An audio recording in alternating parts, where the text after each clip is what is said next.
Voici l'histoire de chaque avion français qui a pris son envol lors de la Seconde Guerre mondiale.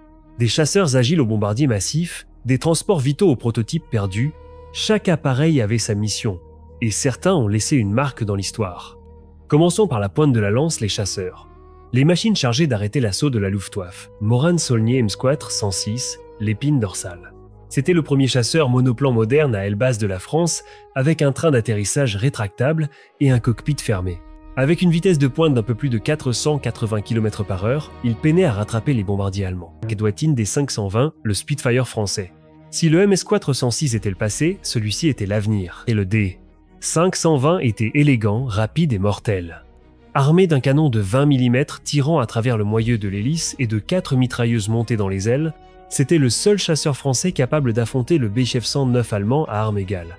Et le bagarreur. Alors que le D520 était élégant, le Bloch MB 152 était une brute. Il était construit autour d'un moteur radial massif lui donnant un aspect camus et agressif. Il a eu un départ difficile.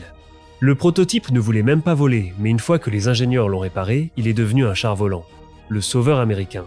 Celui-ci n'était pas de fabrication française, mais c'était le chouchou de l'armée de l'air française. La France en a acheté des centaines aux États-Unis avant la guerre. Les pilotes l'adoraient. Le A-75 avait un moteur radial et une maniabilité incroyable. Le Phantom. C'est le grand SI de l'aviation française. Construit en grande partie de bois pour économiser les métaux stratégiques, le VG-33 était un chef-d'œuvre d'aérodynamique. Il était plus rapide que le D. 520 est presque aussi rapide que le Bf-109, tout en étant bon marché à construire. Il se pilotait comme dans un rêve. 714, le Cyclone.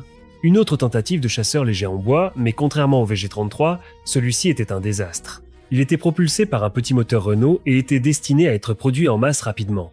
Cependant, il était sous-motorisé et difficile à piloter. Hotesse 630 et 631, le chasseur lourd. La réponse française au Bf-110 allemand. C'était un bimoteur triplace de chasse lourde.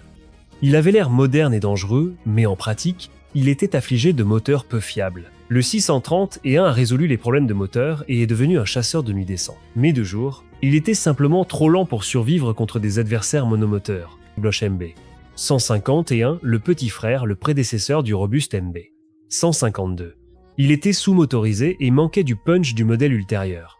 La plupart ont été relégués aux tâches d'entraînement, mais dans les jours désespérés de mai 1940, tout ce qui avait un canon était jeté dans le ciel.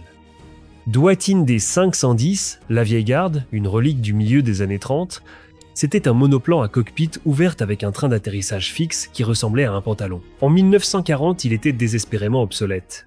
Pourtant, en Afrique du Nord et dans certains avant-postes coloniaux, il figurait encore sur les listes, un rappel de la rapidité avec laquelle la technologie aéronautique avait évolué en seulement 5 ans.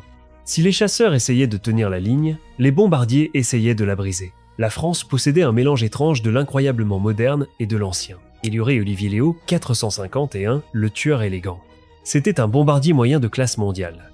Avec ses courbes gracieuses et ses empennages jumeaux, il était plus rapide que de nombreux chasseurs de l'époque. Il présentait un canon dorsal unique qui tirait vers l'arrière, capable de déchirer tout intercepteur assez fou pour se placer sur sa queue. Le Léo 450E1 a été utilisé dans des attaques audacieuses à basse altitude contre les colonnes blindées allemandes. Breguet 693, le balayeur de tranchées. Un bimoteur d'attaque au sol qui était essentiellement la version française du Mosquito ou du Beaufighter, bien qu'il soit arrivé plus tôt. Il était robuste, lourdement armé et conçu pour voler bas et vite, larguant des bombes directement sur les chars et les troupes ennemies. Les équipages des groupes Breguet 693 étaient suicidaires dans leur bravoure, volant dans des murs de flak pour essayer d'arrêter les divisions Panzer. C'était une machine terriblement efficace qui est arrivée en trop petit nombre. Et Amius 143, le balcon volant. Vous ne pouvez pas confondre cet avion avec autre chose. Il est largement considéré comme l'un des avions les plus laids jamais construits. Il ressemblait à une cerf-volante avec une aile épaisse et une nacelle suspendue en dessous. En 1940, c'était un dinosaure. Farman F-222, le géant de nuit, un énorme bombardier lourd quadrimoteur qui ressemblait à un wagon volant. Il présentait une configuration moteur push-pull unique, avec 2 hélices orientées vers l'avant et 2 vers l'arrière sur les mêmes nacelles. Malgré son apparence archaïque, c'était le premier avion allié à bombarder Berlin, larguant des tracts et de petites bombes en juin 1940. Et Bloch MB. 174, les yeux de la France. C'était sans doute le meilleur bimoteur que la France ait produit. Conçu à l'origine pour la reconnaissance, il était si rapide et volait si haut que les chasseurs allemands ne pouvaient tout simplement pas le rattraper. Le célèbre auteur Antoine de Saint-Exupéry, qui a écrit Le Petit Prince a piloté cet avion pendant la guerre. Il l'a décrit comme une machine de précision et de grâce. Douglas DB-7, l'importation mieux connue des Britanniques sous le nom de Boston et des Américains sous le nom d'Avin Tavok. La France a commandé ces bombardiers légers rapides en énorme quantité. Seuls quelques-uns sont arrivés avant la reddition, mais ils ont vu l'action. Martin 167 Maryland. Une autre importation américaine. Rapide et capable, les Français l'adoraient. Mais son histoire de service est compliquée. Après la chute de la France, beaucoup d'entre eux sont restés sous contrôle de Vichy et ont tragiquement combattu contre les Alliés en Syrie et en Afrique du Nord. Loire-Nieuport-Hélène 401, le plongeur, la tentative française d'un Stuka. C'était un bombardier en piqué, dédié avec des ailes en mouette inversées et des freins de piqué. Il était conçu pour larguer des bombes avec une précision chirurgicale. Pendant la bataille de France, de braves pilotes ont jeté ces machines lentes sur les ponts au-dessus de la Meuse et d'autres rivières pour arrêter l'avancée allemande. Les héros méconnus, les avions qui observaient l'ennemi et déplaçaient les hommes. Potez 63,11, l'œil omniscient. C'était une variante du chasseur Potez 630 mais reconçu avec un nez vitré pour un observateur. C'était l'avion de reconnaissance le plus nombreux en service français, et Bloch MB. 210, la relique. En 1940, ces vieux bombardiers anguleux ont été retirés des premières lignes et utilisés pour le bombardement de nuit ou le transport. Ils étaient lents et vulnérables, un symbole de l'hésitation d'avant-guerre à se moderniser. Caudron C, 445 Goéland, la mouette, un élégant bimoteur de transport léger qui ressemblait un peu à un DC-3 plus petit, c'était le cheval de bataille pour déplacer les officiers, le courrier et les VIP. Il était élégant et fiable, servant des deux côtés du conflit après l'armistice. Potez 540, la véranda volante.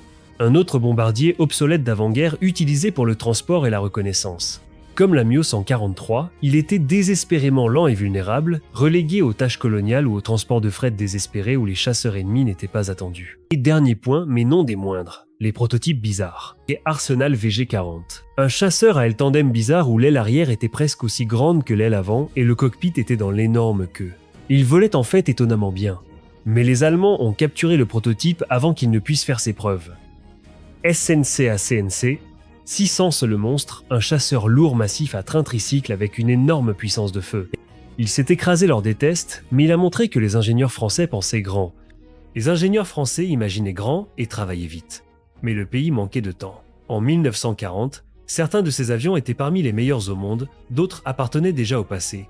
Ensemble, ils racontent l'histoire d'une aviation brillante, ambitieuse et prise de court par l'urgence de la guerre.